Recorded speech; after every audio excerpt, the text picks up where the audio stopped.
So I am really excited because I'm in the Lisbon airport and we are about to get on a plane to go to Marrakech, Morocco. This is going to be my very first trip to Africa. And I've wanted to go to Africa since I was a little kid, so I'm really excited. And we've got a great series of things planned to do in Marrakech.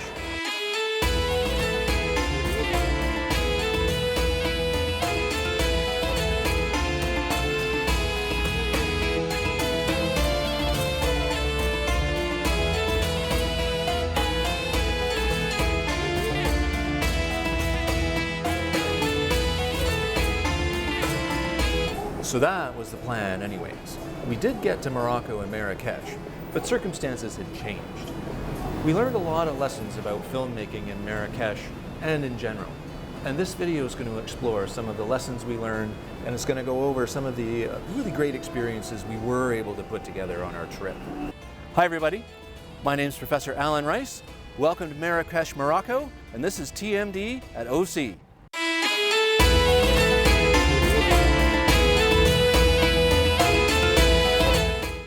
So this summer in film school, we learned that every finished film is made up of 3 separate films. First is the film that you plan or want to make, and that's pre-production, where you work on your script and shot planning. The second film is the film that you're actually able to shoot while you're on location. That's production, when you're actually filming. And the third film is the film that you're actually able to create out of what you shot in production. That's post-production or editing. And when we were in Marrakech, we certainly learned a lot of lessons in all 3 of those areas. Our original plan was to visit Marrakech for an extended period of time. We were going to stay in a traditional riad, which is a hotel or a palace with an interior courtyard that was downtown and close to the action of what's going on in Marrakech. But then, this happened. First, there was a 6.8 magnitude earthquake just outside of Marrakech in the Atlas Mountains that caused significant death and destruction in the city. So that caused us to really change things up. And then, to add to that, there was the Hamas attack on Israel that resulted in significant reprisals. And in the Arab world and the Muslim world, there are protests all over the place, including Marrakech, about what's going on between Israel and the Palestinians. So obviously we had to change our plans. Instead of staying in Marrakech for an extended period of time, we decided to shorten our tour to just 10 days. Instead of staying in a traditional riad, we decided to stay in an all-inclusive resort just outside the city. And instead of exploring on our own, we actually booked several guided tours that we'll walk through in the course of the film. So given all of the challenges that we had in planning and making this trip happen, we thought that it would be a great place to start our film with giving you a walkthrough of the experiences we were able to film on our trip to Marrakech in Morocco. So one of the first things we noticed on arriving in Marrakech was the traffic. And there's lots of it. And there don't appear to really be any rules. You'll see everything from supercars to donkey carts on the roads and highways in the area. So as a pedestrian, we learned that crossing the street's a bit of an art. Basically, you have to start across the street and keep going no matter what. Our first theory was to grab a local when they were crossing the street and follow them closely. But after a while, you kind of get used to it. So in all fairness to Marrakech, we saw traffic around the world that was way worse. Bangkok, for example, 6 lanes of traffic, and sometimes crossing the street just wasn't going to happen. But Marrakech was our first real exposure on this trip to chaos and traffic. After a while, though, you get used to it and you're able to cope with it, and it just becomes part of the interesting backdrop that surrounds your travels.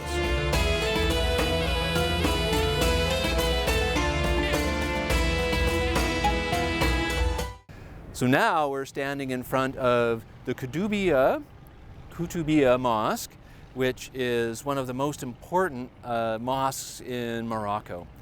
It was actually built in the 12th century, and ironically it was built on the foundation of a prior mosque that was destroyed in an earthquake in 1147. Fortunately, this mosque actually survived the most current major earthquake in Morocco. So we're very lucky to be here. At 77 meters tall, it's the tallest structure in Marrakech, which means that it serves as a guidepost and a marker for finding your way back to some central location. And that's going to be really important for you when you get into the Medina and the souks, which are an absolute maze of shops and restaurants and fruit markets and any number of other kinds of things. A short distance from the Qurbiya Mosque is the Jamia al-Fana market. According to UNESCO, it is one of the most significant cultural spaces in all of the Muslim world. It was founded in the 1200s, and since then it's been a space for cultural expression through music, food, and performances. But if you mean snake charmers, monkey trainers, and peddlers, I would agree with them.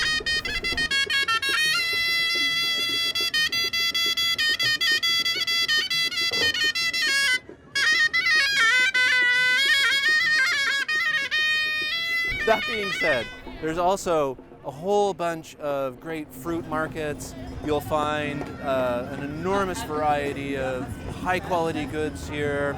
We're here in the afternoon. It's actually very quiet here. By about 5 or 6 o'clock tonight, the markets will have filled in the square, and it will be just an absolute spectacle and one well worth coming to visit. When we were here with our guide the other day, one of the things that he cautioned us about was that if you were going to come into the market in the Medina, you need to be pretty careful. It's a keep your wallet in your front pocket kind of situation. And right now when the market's quiet, that's not such a big deal. But at night when the market's super frenetic, you got to be really, really careful. There's pickpockets everywhere. You know what? Above all, be careful and have fun. It's a wonderful place. It's a great atmosphere. So stay outside, sorry. Outside. It's a crazy place.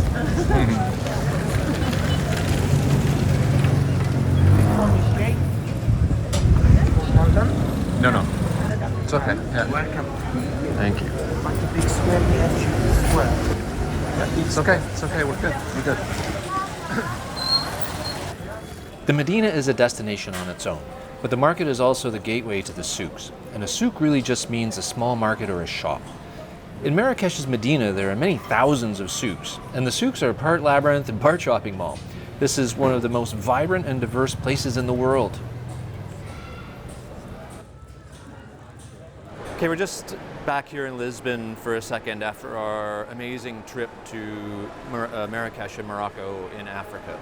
And I wanted to make a note because it was right about this point in our trip in the Medina and the souks that we discovered that Moroccans really don't like to have their picture taken, let alone be on video. So that had a really big impact on what we were able to film on our trip. So it's going to add a level of complexity to the post-production process in editing, but we'll see what we end up with.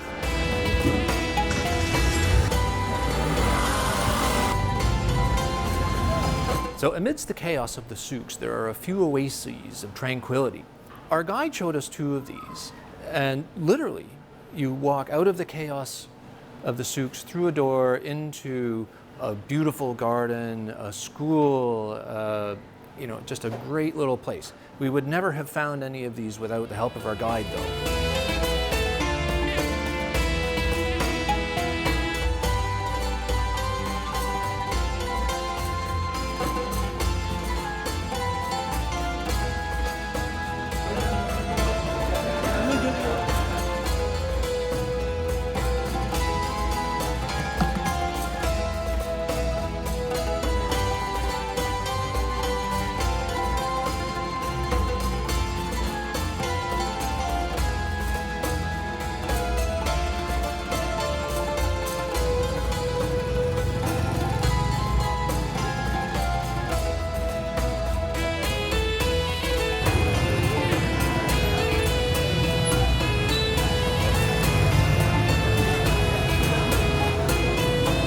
Our tours of the Medina and the souk was a great way to immerse ourselves in the traditional Moroccan culture.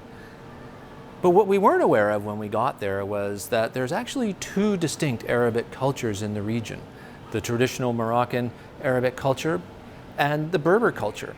Our next adventure took us on a 4x4 tour of the Atlas Mountains, And on the tour, we had a Berber guide who gave us some insights into how the cultures are different. This is a small tagine. Tagine in the Berber, in Moroccan kitchen, you have many in the kitchen for the spices. We visited a traditional Berber village and had tea made for us in the traditional Berber style, which is different than how they do it in Marrakech.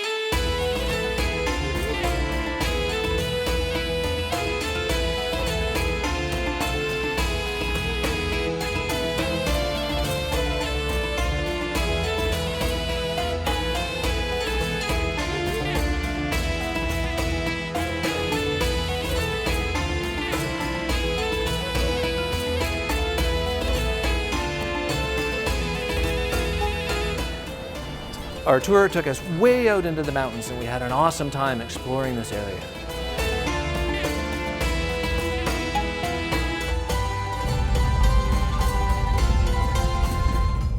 The last stop on our day trip to the Atlas Mountains was to visit a women's cooperative that make argan oil.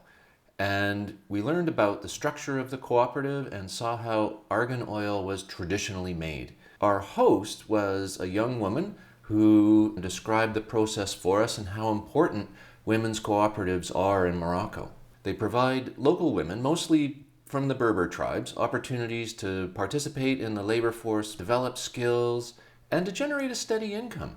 Of course, this isn't how they make argan oil today, but this is a neat demonstration of how it was traditionally made. And interestingly, in a number of countries that we went to, we saw very similar types of demonstrations. In Vietnam, for example, we saw how silk was traditionally handmade from the cocoons of the silkworms. In Bali, we saw a really interesting demonstration of how luwak coffee was made. So it's a neat way to kind of connect with the heritage of how products that we think of have come to be. One of the fun things that we tried to do when we were in Marrakech was to go for a camel ride in the Tequila palmier. And tequila is just the type of palm tree that's common around Marrakech, and palmier just means forest, so the palm forest. It was a great way to finish off our trip to Marrakech and Africa.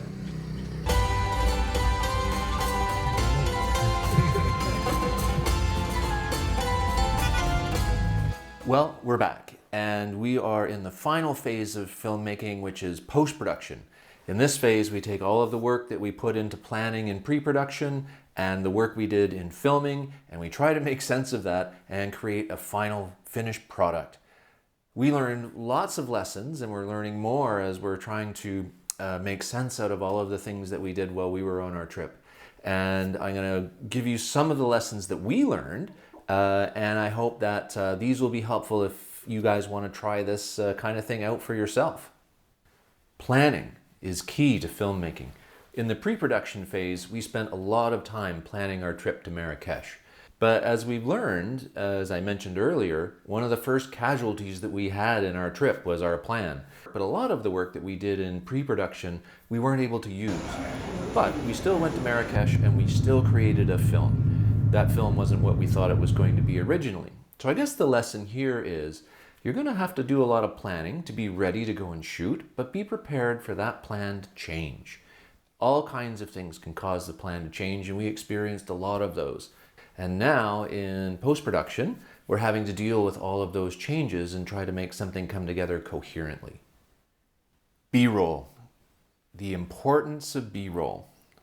We thought we shot tons of B-roll in Marrakech, and when we got to the post-production phase, we realized we really didn't shoot anywhere near enough.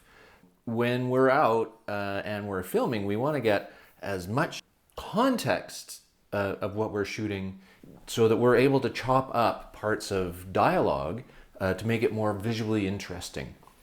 It's important to shoot more than you think you need. So we've come back from Marrakech now, and it would have been really helpful to have shot a lot more. One more lesson that we learned was about the gear. We packed a lot of gear for our trip to Marrakech, and it turns out we didn't need or use a lot of what we packed in terms of gear. So while I think that a certain amount of gear is important, we had tripods that we used, we had frames that we used, and camera mounts that were really valuable. We didn't use the lights that we brought. We used mostly natural light for our shooting, and we didn't use a number of the gadgets like gimbals and whatnot. We also found that we were really limited in our ability to use the drone that we brought. So really think carefully about how much stuff you're going to need to take for the type of film you're going to want to make, and probably edit it down, especially if you're on longer trips and have to drag this stuff all over the world. Okay, that being said about gear, there is one area where gear is going to be really important to you, and that's audio. Audio is actually probably more important than the actual video quality itself, to a certain point, of course, but you're going to have a way to capture audio that is going to be of the best quality you can. So people have recommended to me that I get the best audio gear that I can afford for making my short films. So actually, to that end, we've done two things. We have purchased a lavalier microphone, which is not wireless, but it records natively on our little box. And the lav microphone pins to your shirt. So this is a really great way of miking for audio for speaking when you don't have the opportunity to have, say, a shotgun mic in a studio. Another piece of gear that we have and make good use of is a digital recorder. And this guy we took with us, and we used this a lot for recording ambient sounds, and have used it like a shotgun mic as well. The reason why audio is so important in filmmaking, and particularly for documentaries like this one, is that people are willing to tolerate a good amount of degradation in video quality as long as the audio quality remains top-notch. This is what it sounds like when we record in my studio with my iPhone 14's native microphone. It's nowhere near as good as the quality that the lav mic delivers. So good audio can actually save you if you've got some footage that isn't as good as you'd like it to be. But if the audio is good, then you can probably still make use of that. So audio is key. I want to leave you with one final thought on filmmaking, and that is that filmmakers finish films. I think it's something that a lot of us, and certainly I, struggle with from time to time, because there's always one more thing I want to try to make my edit perfect, or there's always another distraction that takes me away from finishing my film. But